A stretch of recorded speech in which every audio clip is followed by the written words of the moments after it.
할머니, 제 인생을 살려주셔서 감사합니다. 그 남자는 제 앞에 무릎을 꿇고 울었습니다. 고급 정장, 명품 시계, 7억짜리 건물을 현금으로 사버린 그 사람이. 하지만 일주일 전까지만 해도 저는 3천만 원 빚 때문에 쫓겨나는 73세 할머니에 불과했어요. 아들은 차갑게 말했죠. 평생 남 좋은 일만 하시니까 이렇게 되는 거예요. 50년 가게, 5천만 원 외상, 단 한 푼도 못 받은 인생. 그런데 25년 만에 나타난 한 남자가 모든 걸 바꿨습니다. 그가 꺼낸 낡은 쪽지에는 삐뚤빼뚤한 글씨로 이렇게 적혀 있었어요. 할머니, 꼭 갚겠습니다. 기다려주세요. 1만 2천 원. 25년 전 굶주린 소년에게 준 라면값이었습니다. 지금부터 그 이야기를 들려드리겠습니다. 등장인물 심층 프로필 1. 박순자 주인공 73세 여성. 외양 허리가 약간 굽었지만 눈빛만은 또렷한 할머니.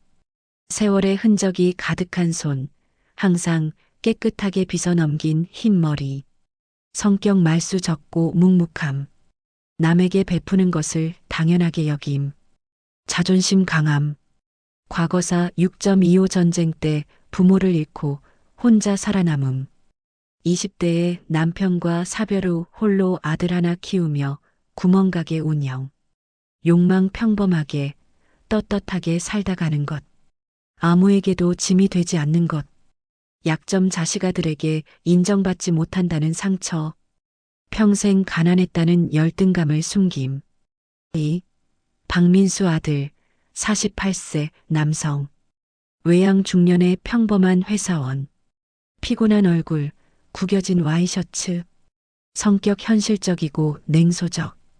어머니의 선행을 손해보는 장사로 여김. 과거사 가난한 유년 시절에 대한 원망. 대학도 장학금과 아르바이트로 간신히 졸업. 욕망 평범한 중산층의 삶. 자신의 가정 지키기. 약점 어머니를 사랑하지만 표현하지 못함. 가난에 대한 트라우마. 3. 강태준 은인을 찾아온 남성. 42세. 외양 고급 정장, 명품 시계. 단정하지만 눈가에 서린 그늘.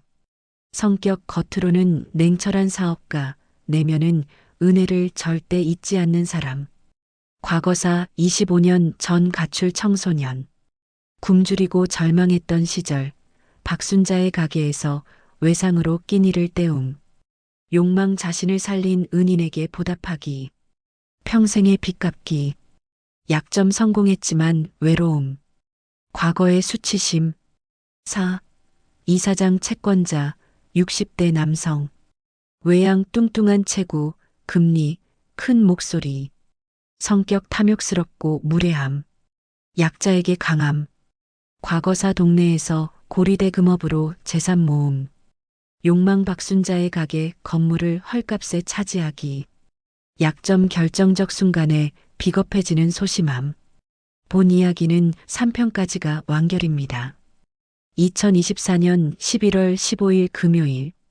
제 인생에서 가장 길고도 짧았던 50년이 끝나는 날이었습니다. 새벽 5시 평소 습관대로 눈이 떠졌습니다. 하지만 오늘은 가게 문을 열 필요가 없었죠. 어제가 마지막 영업일이었으니까요. 침대에서 일어나 거실로 나왔을 때 창문 너머로 보이는 가게에 불 꺼진 간판이 눈에 들어왔습니다. 순잔의 슈퍼. 50년 전 23세 과부가 된 제가 아들 하나 먹여 살리겠다고 빚내서 시작한 가게였습니다. 간판도 낡아서 슈퍼의 퍼자는 절반쯤 지워져 있었고 페인트는 군데군데 벗겨져 있었어요. 그래도 전 그 간판이 참 좋았습니다.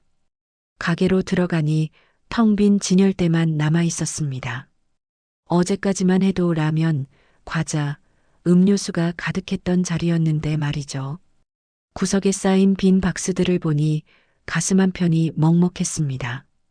정리를 시작했습니다. 계산대 서랍을 열자 오래된 영수증 뭉치, 볼펜 몇 자루, 그리고 손때 묻은 계산기가 나왔어요. 이 계산기로 50년간 얼마나 많은 계산을 했을까요? 버튼의 숫자들은 거의 지워져 있었습니다. 한참을 정리하고 있는데 오전 9시쯤 가게 문이 벌컥 열렸습니다. 박순자 씨 계시죠? 목소리부터 거칠었습니다. 고개를 들어보니 이사장이었어요. 60대 초반쯤 됐을까요? 뚱뚱한 체구에 금리가 번쩍이는 남자였습니다. 제가 5년 전에 급하게 대출을 받았던 곳의 사장이었죠. 아, 이사장님. 어서 오세요. 어서 오긴. 오늘까지라며? 정리 다 됐어? 그는 가게 안을 훑어보며 들어왔습니다. 신발도 벗지 않은 채 마음대로 안쪽까지 들어가더니 벽을 손으로 탁탁 치면서 중얼거렸어요. 이 건물 위치가 좋아. 여기 허물고 새로 지으면 괜찮은 돈 되겠는데. 저는 아무 말도 하지 못했습니다. 그저 걸레를 꽉 쥐고 서 있을 뿐이었죠. 그래서 말인데, 박순자 씨. 대출금 3천만 원이 아직 남았잖아. 오늘까지 갚기로 했는데 준비됐어? 그게, 죄송합니다. 아직이라니? 5년 동안 이자만 겨우 내고 원금은 한 푼도 안 갚았잖아. 내가 얼마나 봐줬는데? 이 사장의 목소리가 점점 커졌습니다. 저는 고개를 숙였어요. 정말 죄송합니다. 조금만 더 시간을 주시면. 시간? 아유, 박순자 씨. 장사도 안 되는 가게 붙들고 뭘 어떻게 한다는 거야? 솔직히 말해봐. 돈 없지? 대답할 수가 없었습니다. 사실이었으니까요. 이 사장은 한숨을 크게 쉬더니 가방에서 서류를 꺼냈습니다. 이것 봐. 여기 건물명도 각서야. 오늘 중으로 이거 쓰고 건물 비워. 그럼 나머지 빚은 탕감해 줄게. 어차피 받을 것도 없으니까. 서류를 탁자 위에 던지듯 놓더니 그는 다시 말했습니다. 오늘 저녁 6시까지. 그때까지 안 비우면 법적으로 간다. 알았지? 네. 참, 박순자 씨. 평생 남 좋은 일만 하다가 이렇게 되는 거야. 장사하면서 외상을 왜 그렇게 많이 줘? 그러니까 돈을 못 모으지. 이 사장은 비웃듯 웃으며 가게를 나갔습니다. 문이 닫히는 소리가 유난히 크게 들렸어요. 혼자 남은 가게에서 저는 한참을 멍하니 서 있었습니다. 손은 떨리고 있었고 눈앞이 흐려졌죠. 하지만 눈물은 참았습니다. 울면 안 돼. 이미 각오했던 일이잖아. 정오쯤 아들 민수가 찾아왔습니다. 회사 점심시간을 이용해서 온 모양이었어요.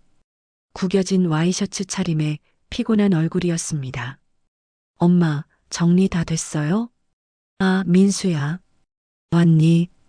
응, 거의 다 됐어. 민수는 가게 안을 둘러보며 한숨을 쉬었습니다.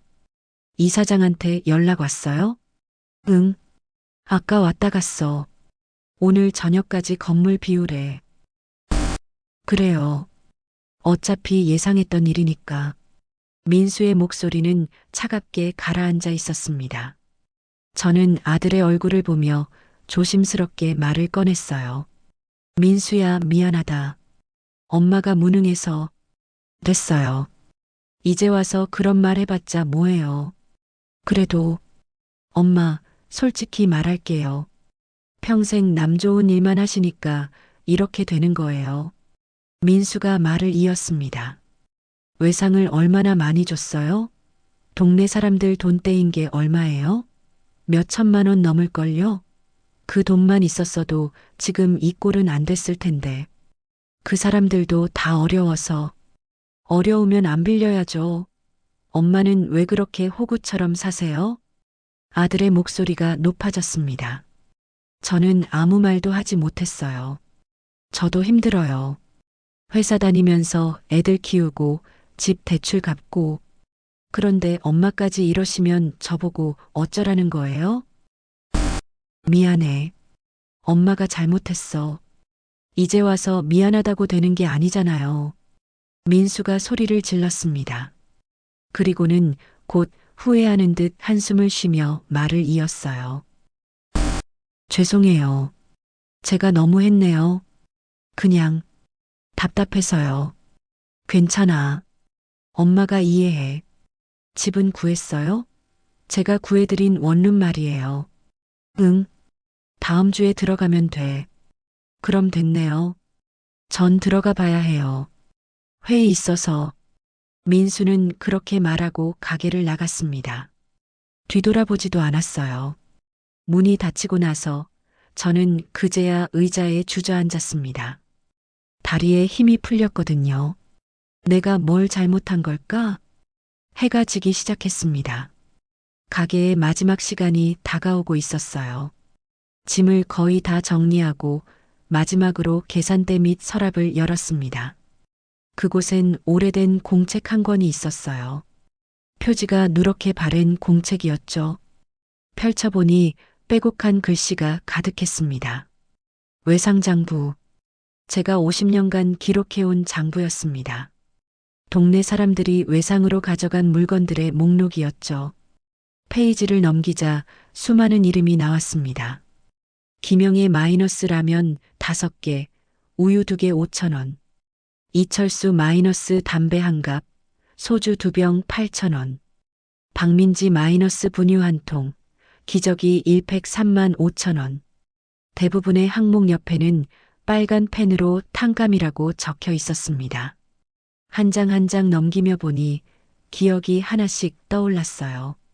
김영애 씨는 남편이 교통사고로 세상을 떠난 뒤 혼자 아이들을 키우던 분이었습니다. 이철수 씨는 일용직 노동자였는데 날품을 팔아도 그날그날 먹고 살기 바빴던 분이었죠. 박민지 씨는 미혼모였는데 아기 분유 쌀 돈도 없어서 울면서 찾아왔던 게 기억났습니다. 그분들의 빚을 다 받았다면 지금 제가 이렇게 되지는 않았을 겁니다. 민수 말이 맞았어요. 그 돈만 있었어도 대출금 정도는 갚을 수 있었을 테니까요. 하지만 후회는 없었습니다. 장부를 계속 넘기다가 25년 전 페이지에서 손이 멈췄습니다. 강태준 마이너스 김밥 한 줄, 라면 3개, 빵 5개 12,000원 1999년 12월 24일. 그 이름 밑에는 작은 쪽지가 클립으로 끼워져 있었어요. 누렇게 바랜 쪽지를 꺼내 펼쳤습니다. 할머니, 꼭 갚겠습니다. 기다려주세요. 마이너스 태준. 삐뚤빼뚤한 글씨였습니다. 아마 중학생쯤 됐을 나이의 글씨였죠. 그 아이가 생각났습니다. 25년 전 겨울이었어요. 크리스마스 이브 날 가게 문을 닫으려는데 한 아이가 들어왔습니다. 15이나 16쯤 됐을까요? 남루한 옷차림에 얼굴은 시퍼렇게 멍들어 있었어요. 저기, 외상으로 라면 하나만 주시면 안 될까요? 떨리는 목소리로 묻는 아이를 보니 가슴이 아팠습니다. 얼마나 안 먹었니? 이틀이요. 아이는 고개를 숙였습니다. 저는 라면뿐만 아니라 김밥과 빵까지 챙겨줬어요. 아이는 눈물을 흘리며 그 자리에서 김밥을 먹었습니다. 그 이후로 아이는 일주일에 2~3번씩 가게에 왔습니다. 항상 외상으로 먹을 것을 가져갔고 저는 묵묵히 장부에 적어뒀어요. 그렇게 한 달쯤 지났을 때 어느 날 아이가 사라졌습니다. 가게 문 앞에 쪽지만 남기고 말이죠. 그 후로 25년 동안 그 아이는 나타나지 않았습니다. 잘 살고 있겠지. 건강하게. 저는 쪽지를 다시 장부에 끼워 넣고 공책을 가슴에 꼭 안았습니다. 밤 10시가 넘었습니다. 가게의 모든 불을 끄고 마지막으로 간판 스위치를 내렸어요. 50년 동안 켜져 있던 순잔의 슈퍼 간판의 불이 꺼졌습니다. 어둠 속에서 저는 가게를 한 바퀴 돌아봤습니다. 텅 빈 진열대, 낡은 계산대, 금이 간 바닥. 고생했어, 우리. 집으로 돌아가는 길, 하늘에는 별이 총총히 박혀 있었습니다. 그날 밤 저는 외상장부를 베개맡에 두고 잠들었습니다. 내일이면 정말 모든 게 끝이겠구나. 그렇게 생각했습니다. 하지만 제가 몰랐던 게 있었어요. 진짜 이야기는 이제부터 시작이라는 것을 말이죠. 다음 날 아침 저는 평소보다 일찍 눈이 떠졌습니다. 시계를 보니 새벽 4시였어요. 몸이 기억하고 있었나 봅니다. 50년 동안 새벽같이 일어나 가게 문을 여는 습관이 말이죠. 하지만 오늘은 더 이상 열 가게가 없었습니다. 침대에서 일어나 거실로 나왔을 때 탁자 위에 놓인 외상장부가 눈에 들어왔어요. 어젯밤 베개맡에 뒀던 걸 새벽에 일어나 거실로 가져온 모양이었습니다. 기억이 잘 나지 않았어요. 장부를 집어들고 소파에 앉았습니다. 그리고 첫 페이지부터 천천히 넘기기 시작했어요. 1974년 3월 5일. 장부의 첫 기록이었습니다. 정만순 마이너스 설탕 1봉지, 식용유 한 병 3,500원. 정만순 아주머니. 제가 가게를 처음 열었을 때 첫 손님이셨어요. 남편이 탄광에서 일하다 다쳐서 일을 못하게 됐고 아이가 5이나 됐던 분이었죠. 순자 씨, 미안한데 다음 달에 갚아도 될까? 괜찮아요. 천천히 갚으세요. 그렇게 시작된 외상이었습니다. 결국 그 돈은 받지 못했어요. 정만순 아주머니 가족이 이사를 가면서 연락이 끊겼거든요. 하지만 저는 괜찮았습니다. 그분도 살기 힘드셨을 테니까요. 페이지를 넘길 때마다 한 사람 한 사람의 얼굴이 떠올랐습니다. 최영수 마이너스 소주 5병, 담배 세갑 18,000원 탕감. 최영수 아저씨는 공장에서 일하다가 손가락 2개를 잃으신 분이었어요. 산재 보상도 제대로 못 받고 술로 하루하루를 견디셨죠. 가끔 술에 취해서 가게 앞에서 울기도 하셨습니다. 순자 씨, 나 같은 놈은 살아야 할 이유도 없어. 그런 소리 마세요.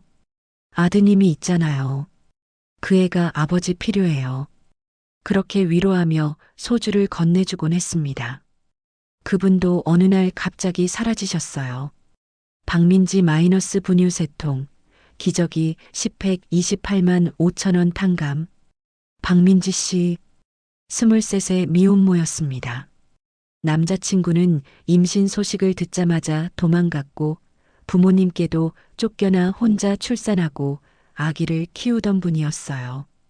어느 날 밤늦게 가게로 찾아왔을 때가 기억납니다. 할머니, 제발이요. 분유 좀 주세요. 애가 계속 울어요. 얼굴에 눈물 자국이 가득했습니다. 그날 저는 분유뿐만 아니라 기저귀까지 한 보따리 싸줬어요.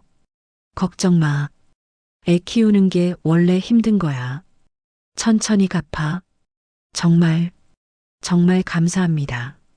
박민지 씨는 3년간 꾸준히 가게에 왔습니다. 그리고 어느 날 아기를 안고 와서는 마지막 인사를 했어요. 할머니, 저 재혼해요. 좋은 사람 만났어요. 다른 동네로 이사 가는데 빚은 나중에 꼭. 됐어. 그냥 행복하게 살아. 그게 할머니한테 갚는 거야. 그분은 울면서 절을 하고 떠났습니다. 한 장 한 장 넘기며 보니 장부는 그저 숫자의 기록이 아니었습니다. 한 사람 한 사람의 삶이 담긴 이야기였어요. 어느새 해가 떠올랐습니다. 창문으로 아침 햇살이 들어오고 있었죠. 저는 커피를 한 잔 타서 마시며 계속 장부를 넘겼습니다. 그리고 1999년 페이지에서 다시 한번 멈췄어요. 강태준 마이너스 김밥 1줄, 라면 3개, 빵 5개 12,000원 1999년 12월 24일. 그 쪽지를 다시 꺼내 펼쳤습니다. 할머니, 꼭 갚겠습니다. 기다려주세요. 마이너스 태준. 25년 전 그 추운 겨울이 생각났습니다. 크리스마스 이브였죠. 가게 문을 닫으려는데 한 아이가 들어왔습니다. 15이나 16쯤 됐을까요? 저기, 외상으로 라면 하나만 주시면 안 될까요? 아이의 목소리는 떨리고 있었습니다. 얼굴을 보니 멍자국이 여기저기 있었고 입술은 터져 있었어요. 옷은 너무 얇았고 손은 동상에 걸린 듯 빨갛게 부어 있었습니다. 언제 먹었니? 이틀 전에요. 아이는 고개를 숙였습니다. 창피한지 얼굴이 새빨개졌어요. 저는 라면뿐만 아니라 김밥과 빵까지 봉지에 담아줬습니다. 그리고 따뜻한 우유까지 한 팩 더 넣어줬어요. 여기 앉아서 먹어. 밖에 춥잖아. 아니에요. 괜찮아요. 앉으라니까. 할머니가 보는 앞에서 먹어야 할머니 마음이 편해. 아이는 결국 가게 구석에 앉아서 김밥을 먹기 시작했습니다.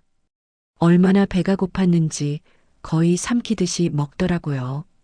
보는 제 마음이 아팠습니다. 천천히 먹어. 체해.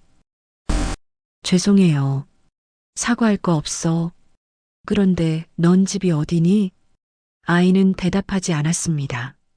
그저 고개를 숙인 채 빵을 뜯어 먹었어요. 나중에 알게 된 사실이지만 그 아이는 가출 청소년이었습니다. 아버지의 폭력을 견디다 못해 집을 나온 지 한 달이 넘었다고 했어요. 갈 곳도 없고 돈도 없어서 거리를 떠돌며 하루하루를 버티고 있었던 겁니다. 할머니, 이거 얼마예요? 12,000원인데. 나중에 갚아도 돼. 정말요? 꼭 갚을게요. 약속해요. 그래. 할머니가 믿는다. 그날 이후로 아이는 일주일에 2~3번씩 가게에 왔습니다.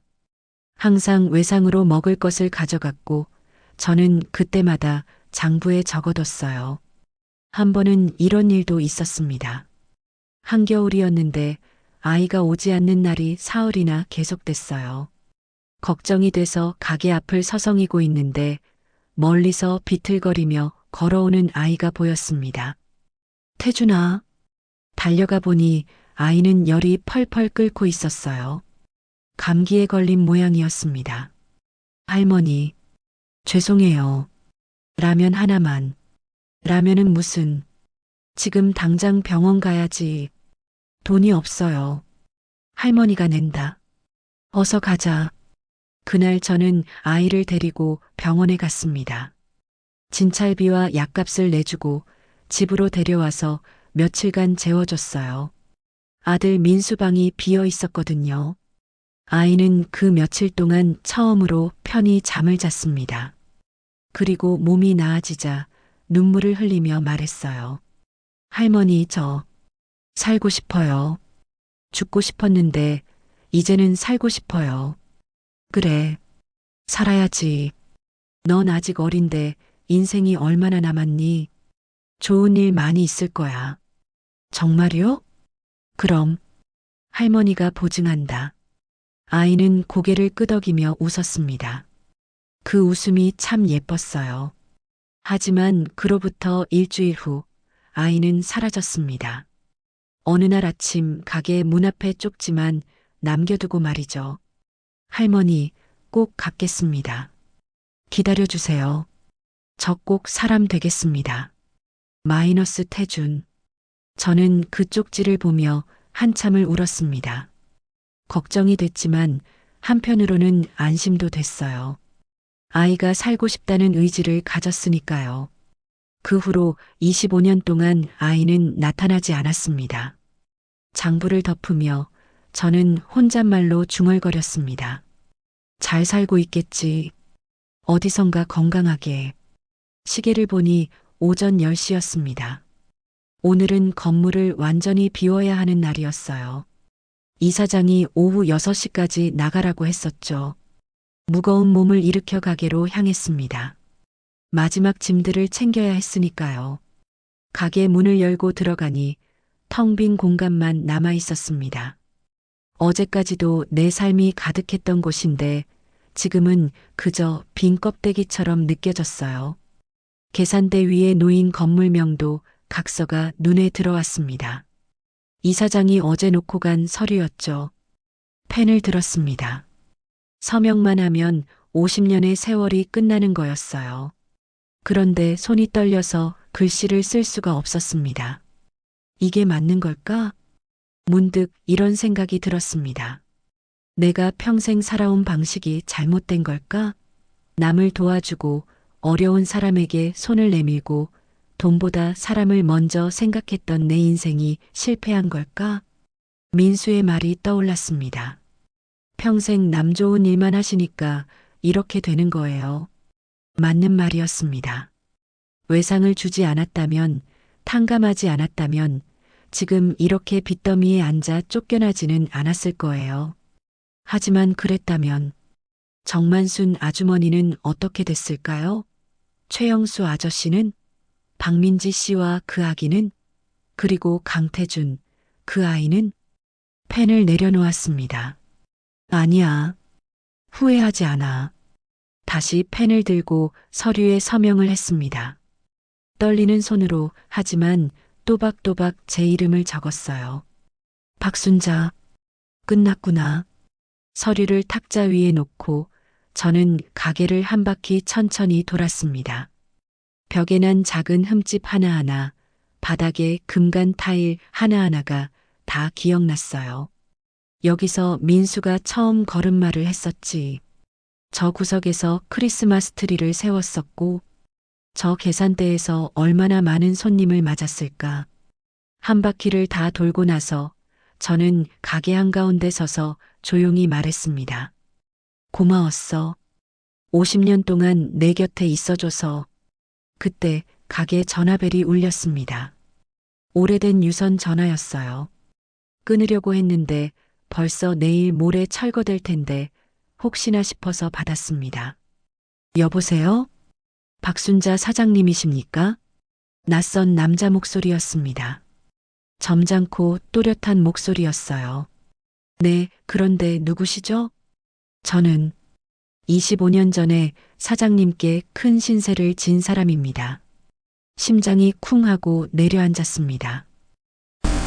누구신데요? 내일 아침 9시에 가게로 찾아뵙겠습니다. 꼭 계셔 주십시오. 잠깐, 저기요. 누구시냐고요? 내일 뵙겠습니다. 전화가 끊겼습니다. 저는 한참을 수화기를 들고 서 있었습니다. 25년 전? 큰 신세? 설마. 아니야. 그럴 리 없어. 하지만 가슴 한편에서는 희망이 피어오르고 있었습니다. 혹시 강태준? 그날 밤 저는 잠을 제대로 이루지 못했습니다. 계속 뒤척이며 그 전화 통화를 떠올렸어요. 목소리가 성숙했지만 어딘가 익숙한 느낌이 있었습니다. 만약 정말 그 아이라면. 다음 날 아침이 밝았습니다. 저는 새벽부터 일어나 씻고 옷을 갈아입었어요. 평소에는 집에서 입는 편한 옷을 입었는데 그날은 왠지 단정하게 입어야 할 것 같았습니다. 가게로 가는 길 발걸음이 빨라졌습니다. 혹시 몰라. 혹시 정말. 가게에 도착해서 문을 열고 들어갔습니다. 텅 빈 가게는 여전히 쓸쓸했지만 오늘은 왠지 다른 기분이 들었어요. 시계를 보니 8시 반이었습니다. 30분을 기다려야 했죠. 그 30분이 마치 3시간처럼 길게 느껴졌습니다. 8시 50분. 저는 계산대에 앉아 창밖을 내다봤습니다. 아직 아무도 오지 않았어요.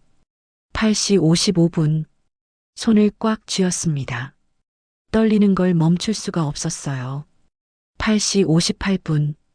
그때 가게 앞에 검은색 고급 세단이 멈춰 섰습니다. 차 문이 열리고 한 남자가 내렸습니다. 고급 정장을 입은 40대 초반쯤 되어 보이는 남자였어요.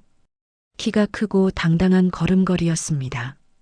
명품 시계가 손목에서 반짝였죠. 남자는 가게를 바라보며 잠시 멈춰 섰습니다. 그리고는 천천히 문을 열고 들어왔어요. 저는 자리에서 일어났습니다. 남자가 저를 보자마자 멈춰 섰습니다. 그리고 눈가에 눈물이 맺히는 게 보였어요. 할머니, 그 목소리. 25년 전 추운 겨울날 떨리는 목소리로 라면 하나만 주세요라고 말했던 그 목소리였습니다. 태준이니? 남자가 고개를 끄덕였습니다. 네, 할머니. 저예요. 강태준입니다. 그 순간 저는 눈물이 터져 나오는 걸 참을 수가 없었습니다. 강태준. 25년 만에 다시 만난 그 아이는 이제 어엿한 어른이 되어 있었습니다. 저는 떨리는 손으로 입을 가렸습니다. 눈물이 멈추지 않았어요. 할머니, 울지 마세요. 저 이렇게 잘 살고 있잖아요. 태준이 다가와서 제 손을 잡았습니다. 따뜻한 손이었어요. 25년 전 그 얇고 차가웠던 손과는 전혀 달랐습니다. 내가 정말 태준이가 맞니? 네, 할머니. 기억하세요? 크리스마스 이브에 라면 달라고 했던 애요. 그럼, 어떻게 말이 제대로 나오지 않았습니다. 너무 놀라고 기쁘고 또 혼란스러웠거든요. 태준이 저를 의자에 앉게 하고 자신도 옆에 앉았습니다. 할머니, 우선 제 이야기부터 들어주세요. 25년간 무슨 일이 있었는지 말씀드릴게요. 그래. 듣자. 태준이 천천히 입을 열었습니다. 할머니 기억하시죠? 제가 15살 때 이 가게에 왔던 거요. 그때 저는 집을 나온 지 한 달쯤 됐을 때였어요. 그래. 기억해. 얼굴에 멍이 가득했었지. 아버지가 술만 마시면 저를 때렸어요. 어머니는 일찍 돌아가셨고 저는 매일 맞으며 살았죠. 그러다 어느 날 참다 못해 집을 나왔어요. 태준의 목소리가 조금 떨렸습니다. 갈 곳이 없었어요. 친구도 없었고 친척도 없었고 거리를 떠돌며 편의점 쓰레기통 뒤지고 남는 음식 얻어먹고 그렇게 한 달을 버텼어요. 얼마나 힘들었니? 그때 제가 할머니 가게에 온 거예요. 마지막 용기를 내서 외상을 달라고 했죠. 솔직히 거절당할 줄 알았어요. 근데 할머니는 태준이 잠시 말을 멈추고 눈물을 닦았습니다. 할머니는 라면뿐만 아니라 김밥이랑 빵까지 주시고 심지어 따뜻한 우유까지 주셨잖아요. 그리고 가게 안에 앉아서 먹으라고 하셨죠. 추웠잖니? 밖에서 먹으면 얼어 죽을 것 같았어. 그날 밤 저는 울었어요. 세상에 나한테 친절한 사람이 있다는 게 믿기지 않아서요. 태주는 계속 이야기를 이어갔습니다. 그 후로 일주일에 몇 번씩 할머니한테 왔었잖아요. 외상으로 먹을 것도 없고 가끔 병원비도 내주시고 특히 그때 감기 걸려서 할머니 집에서 며칠 있었던 거 제 인생에서 가장 행복한 시간이었어요. 그랬구나. 근데 어느 날 깨달았어요. 이렇게 할머니한테만 기댈 순 없다고. 저도 뭔가 해야 한다고. 그래서 태준이 잠시 망설이다가 말했습니다. 저 그날 할머니 몰래 떠났어요. 쪽지만 남기고 미안했지만 그래야 할 것 같았어요. 어디로 갔는데? 서울로 올라갔어요. 그리고 청소년 쉼터에 들어갔죠. 거기서 검정고시 공부하고 아르바이트하고 대학도 장학금 받아서 갔어요. 혼자서다? 네. 할머니가 가르쳐 주셨잖아요. 살아야 한다고. 좋은 일이 있을 거라고. 태준이 미소를 지었습니다. 그 말 믿고 버텼어요. 힘들 때마다 할머니 얼굴 떠올리며 견뎠죠. 그리고 꼭 성공해서 빚 갚아야겠다고 다짐했어요. 그래서 지금은 뭐 하는데? 태준이 가방에서 명함을 꺼내 제게 건넸습니다. 그룹 부사장 강태준. 명함을 보는 순간 저는 깜짝 놀랐습니다. 부사장? 네. 대학 졸업하고 회사 들어가서 정말 미친 듯이 일했어요. 새벽부터 밤늦게까지 주말도 없이 그렇게 15년을 달렸더니 이렇게 됐네요. 대단하구나. 아니에요. 이건 다 할머니 덕분이에요. 태준이 제 손을 꼭 잡으며 말했습니다. 할머니가 없었으면 저는 그때 죽었을 거예요. 아니, 죽었다기보다는 사람이 되지 못했을 거예요. 할머니가 저한테 사람 대접을 해주셨거든요. 처음으로. 그냥 당연한 일을 한 거야. 당연한 일이 아니에요. 세상 사람들 대부분은 저 같은 애들한테 관심도 안 가져요. 근데 할머니는 달랐어요. 태준이 눈물을 글썽이며 계속 말했습니다. 그래서 저는 25년 동안 할머니를 찾았어요. 이 동네 구멍가게 할머니, 순잔의 슈퍼, 그 정보만 가지고 몇 년을 찾아다녔죠. 그렇게 오래? 네. 작년에야 겨우 찾았어요. 그리고 이 가게가 문을 닫는다는 소식을 들었어요. 태준의 표정이 굳어졌습니다. 제가 늦었어요. 진작 찾아왔어야 했는데 할머니가 빚 때문에 고생하신다는 걸 알고 가슴이 찢어지는 것 같았어요. 아니야. 그건 내 문제고. 아니에요, 할머니. 이제부터는 제가 할머니를 도와드릴 차례예요. 태준이 가방에서 서류 뭉치를 꺼냈습니다. 이게 뭐니? 채권 양도 계약서예요. 제가 할머니 빚을 다 갚아드릴 겁니다. 뭐, 그건 안 돼. 저는 깜짝 놀라 손사래를 쳤습니다. 그건 너무 큰 돈이야. 3천만 원이나 되는데.